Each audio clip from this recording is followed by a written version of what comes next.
And welcome back to Focal Point AFR Talk. 888-589-8840, number to call. 888-589-8840 is the number to call if you'd like to weigh in. And don't forget, we are collecting listener testimonies for people that listen to AFR Talk. You just heard one with our general manager, Buster Wilson. So if listening to AFR Talk has impacted your life in some positive way, motivated you, informed you, energized you, helped you in your Christian walk, something you've heard on AFR Talk you haven't heard anywhere else, changed the way you think about issues, we want to hear from you. And you can call and leave a recorded message that we might be able to use during Share-a-thon, 877-876-8893, 877-876-8893. Call that number, leave a recorded message, and we may be able to use it during Share-a-thon. Now let's play one more soundbite from Paul Ryan from the Values Voters Summit. This is a fairly long one, but this is an example, I think, if the Romney-Ryan campaign will do this, not just in front of the Values Voters Summit, but everywhere on the campaign trail, I think this is a winner. This is, I'm looking at the time on this. This is maybe a 2-minute clip. So it's a longer clip than we normally run, but I asked Jan to keep the whole thing because I want you to hear the whole thing. This is only 2 minutes out of a standard stump speech, and if they were to send this kind of message everywhere they went, I think it would resonate with the American public. This is Paul Ryan Friday at the Values Voter Summit. Let's listen. We're all in this together. It has a nice ring. For everyone who loves this country, it's not only true but obvious. Yet, how hollow it sounds coming from a politician who has never once lifted a hand to defend the most helpless and innocent of all human beings, the child waiting to be born. See, people believe that. They want to hear that. That resonates with them. There is no reason not to say this everywhere you go. Listen to that response. Listen to that response. They can get that everywhere they go. Just need to be bold.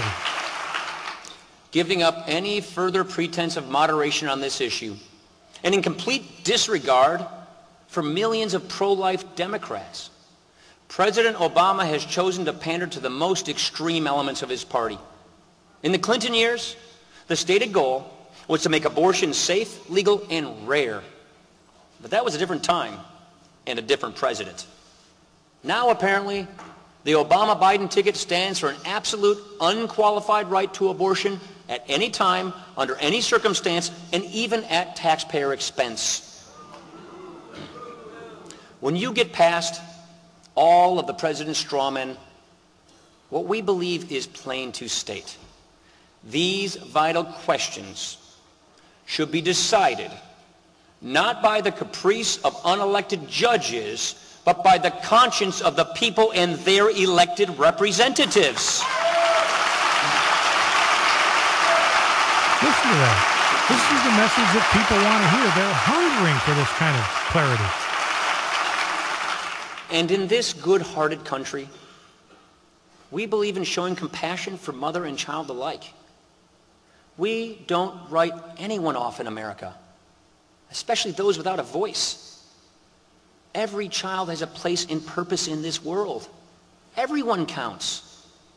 And in a just society, the law should stand on the side of life.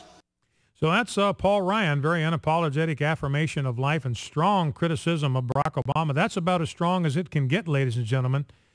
The all in this together mantra from Barack Obama, Paul Ryan says this: it sounds hollow coming from a politician who has never once lifted a hand to defend the most helpless and innocent of all human beings, the child waiting to be born.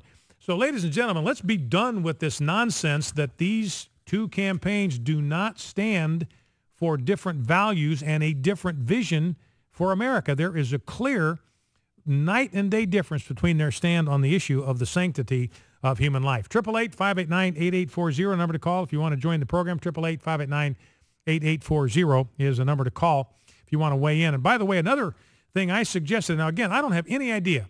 I want to be sure. I don't have any idea if the Romney campaign pays attention to anything that I say or anything I write. I'm not assuming anything.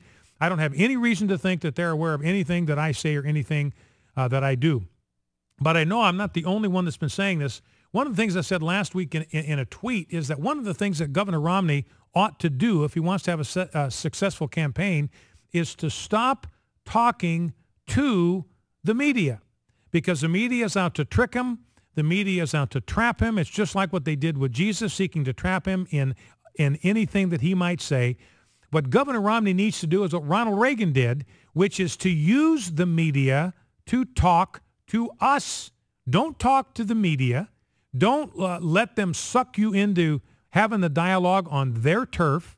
Use them to talk to the American people. They can't broadcast anything that you don't say.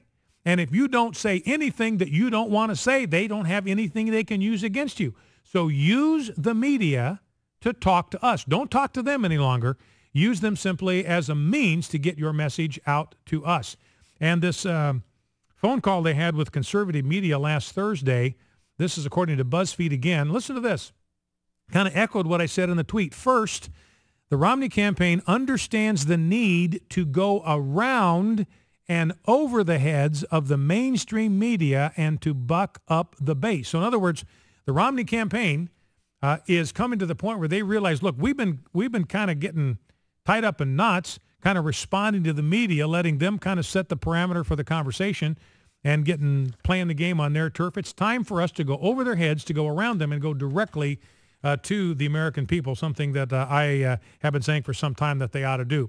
So that's good to hear. I think if there are social conservatives out there that are looking for a clear alternative to what we have in the White House, that sounds like the Romney-Ryan campaign is about ready to offer some of those alternatives. Let's go to the phones, 888-589-8840. Let's go to Norman, West Point, Mississippi. Norman, you're on Focal Point with Brian Fisher. What's on your mind? Hey, Brian. Hey. I voted for Ronald Reagan, and let me tell you, Mitt Romney is no Ronald Reagan. Not by a long shot. Uh-huh. I think the Republican Party has picked a loser this time around. From all indications, that's what I believe. And I know we didn't have a whole lot to choose from this time around, but some of them were a lot better than Romney. I don't see him making this grade. He's not going to make it. I understand that Republicans want to support him because he's the nominee. Mm-hmm. Now, Norman, I think everybody would agree with you that he's not a Ronald Reagan. I mean, Ronald Reagan was maybe a once-in-a-generation kind of statesman, so I think everybody would agree with that. And that's disappointing because we're all looking for another Ronald Reagan. I mean, I think everybody says that's what we hunger for, that's what we want. You hear what Paul Ryan had to say. That's the kind of thing that Ronald Reagan said, and it just touches a chord down in our soul. But let me ask this, Norman, what are you going to do on November 6th? You got Barack Obama, Mitt Romney. What are you going to do? Well, I haven't actually made up my mind. I usually don't until I'm in that booth. And I'll be honest with you. I'm a Christian. I'm a believer. I'm a born-again believer. And when I go into that booth, I say a prayer. And I try to go from that point. Because what I'm looking at is two guys who don't believe anything that I believe. I'm just being honest. Well, let me ask this, Norman, though. I want to challenge on that because, we just heard Mitt Romney say, for instance, that he's going to oppose the redefinition of marriage. So you're hearing Mitt Romney say it, you just don't believe that he means it. This is what I'm saying. The difference between him and Ronald Reagan is, and Ronald Reagan, when he said something or took a stand, you knew that's where he was. Yeah, you knew that he meant it. You knew he was going to follow through. You don't have this with Romney. Mm-hmm. I'm telling you, we don't have that with him. This man will say and do whatever he thinks he needs to say and do at the moment, and that's just not good enough.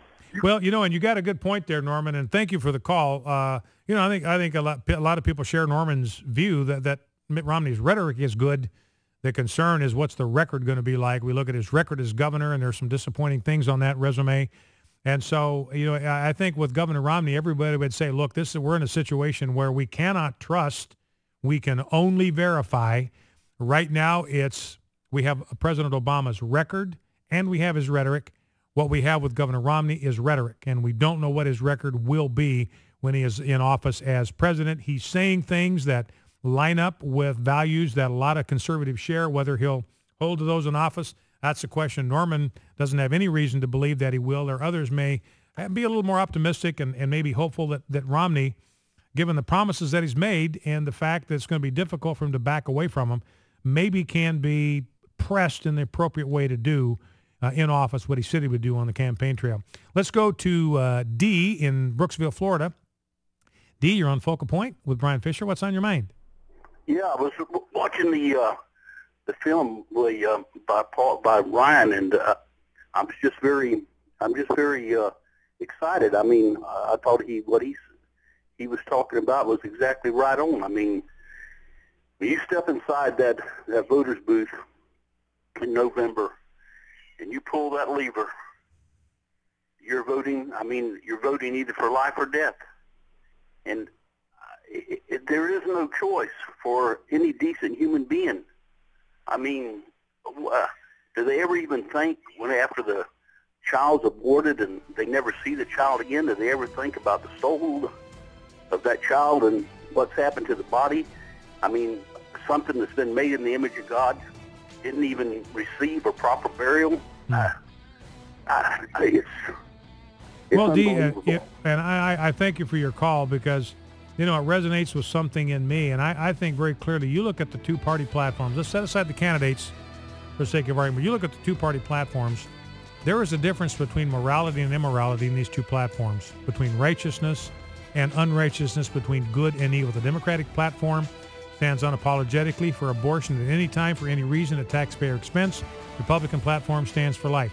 The Democrat Party stands for same-sex marriage. The Republican Party platform stands for marriage between one man and one woman. Those are not political issues. They're moral. There's a strong, clear difference between the two parties. Back after the news. Stay with us. Focal Point, AFR Talk. American Family Radio.